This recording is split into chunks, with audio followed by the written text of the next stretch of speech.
হে, আমার ডাব গাছে তো দেখি ভালোই ডাব ধরেছে।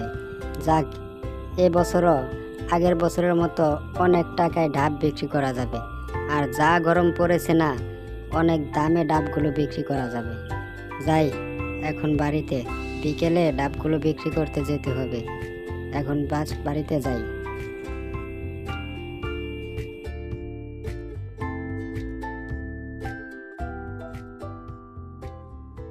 ডাব, মিষ্টি মিষ্টি ডাব।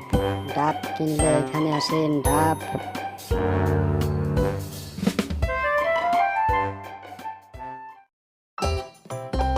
আজকে বেশ ভালো দামে ডাবগুলো বিক্রি হয়েছে।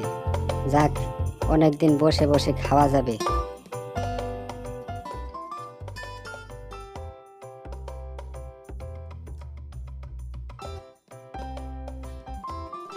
আরে, আশেপাশে কাউকে দেখতে পাচ্ছি না। এখানে একটা ডাব পড়ে আছে। অনেকদিন হলো ডাব খাই না। যাই, ডাবটা নিয়ে যাই, বাড়িতে যেয়ে মজা করে খাওয়া যাবে।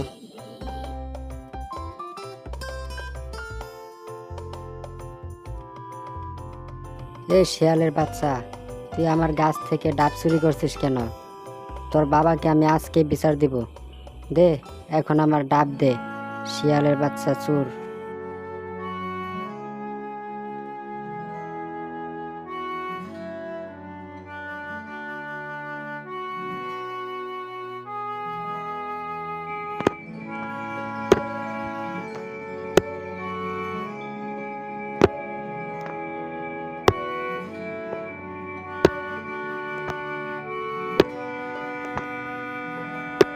বাবা, আমাকে একটা ডাব কিনে আনে দাও না।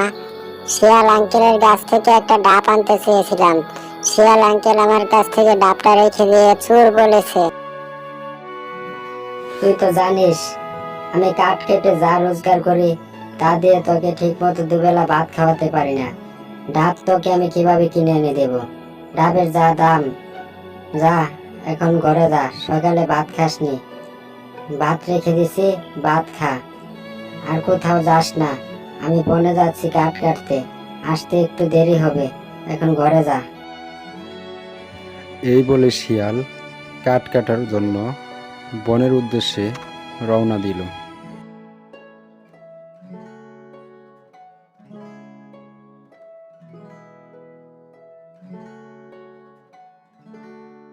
এইদিকে রাজু ভাত না খেয়ে মন খারাপ করে বসে আছে।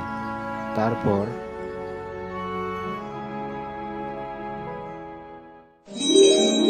রাজু, তুমি এইভাবে মন খারাপ করে বসে আছো কেন? তুমি ডাব খাবে, আমাকে জানালেই তো হতো। তুমি শিয়ালের গাছে থেকে কেন ডাব আনতে গেছো?